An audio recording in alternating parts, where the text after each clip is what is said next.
everyone. Janet White here with my favorite for this year so far movie, Game Night.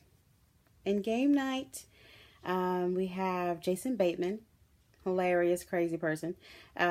He's been in Hancock. I loved him in Hancock. But remember back in the day when he was in Silver Spoons? Oh, wow.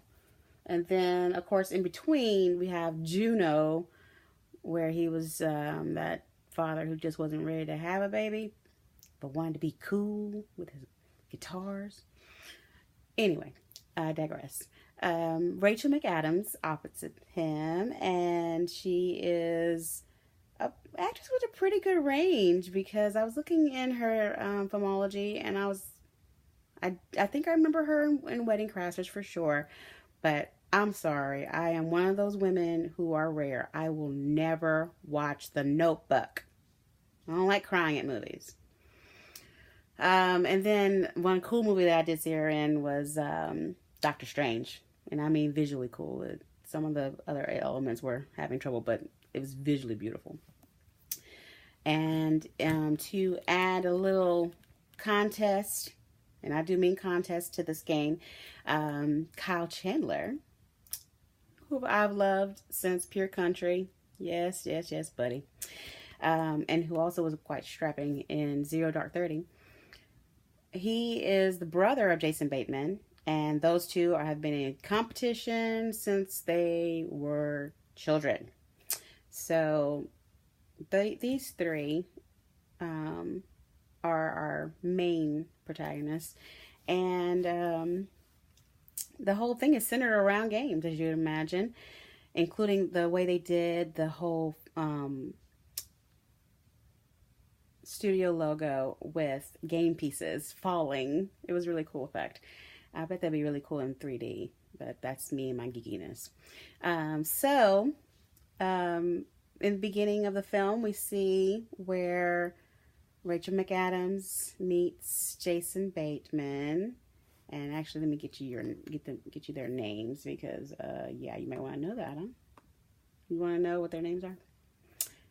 Max and Annie.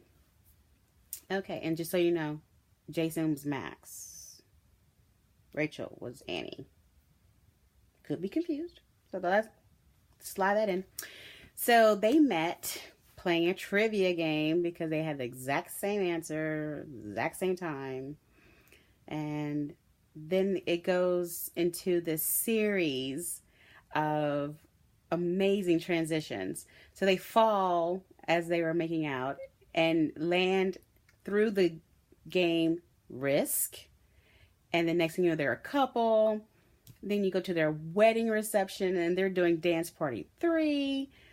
It's adorable how this was set up. Very good job by the directors, John Francis Daly and Jonathan Goldstein. And the one-liners in this film, hilarious.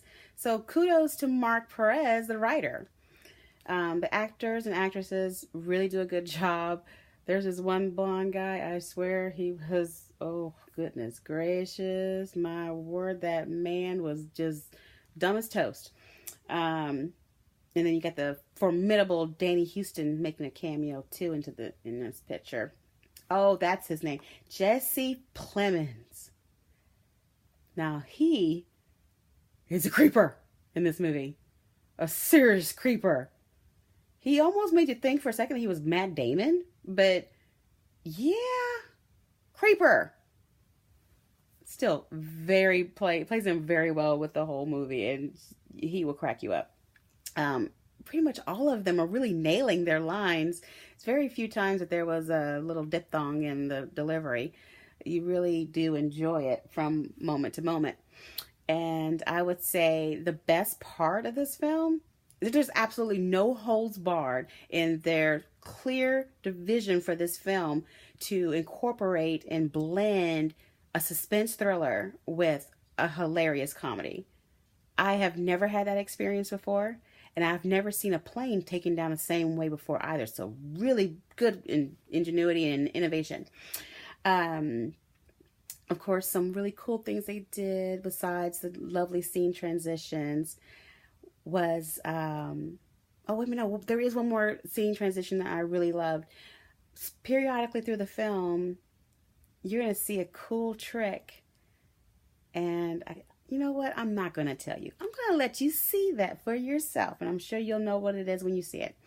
But I will go to the wonderful performance by Miss McAdams doing her homage to Pulp Fiction's Honey Bunny monologue. Crack me up. Very funny. Very, very funny.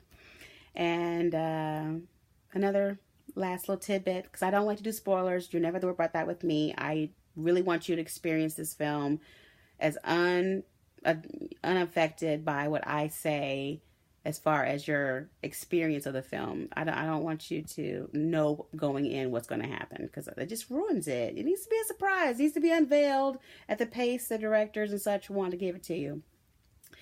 But this is the last thing, I promise. Okay, so I really enjoyed the camera movement in the hot potato game. Okay? You'll see what I mean by that, and it will crack you up. And the agility and the editing is just fabulous in that sequence. So I highly recommend that. This is the movie. You get your boys, or you get your girls, or you just get your friends, and you go and you crack up and have a great time. And it's going to be in theaters tomorrow, Friday, February 23rd. I highly recommend game night. You will actually have the best time. Enjoy, and I'll see you next time.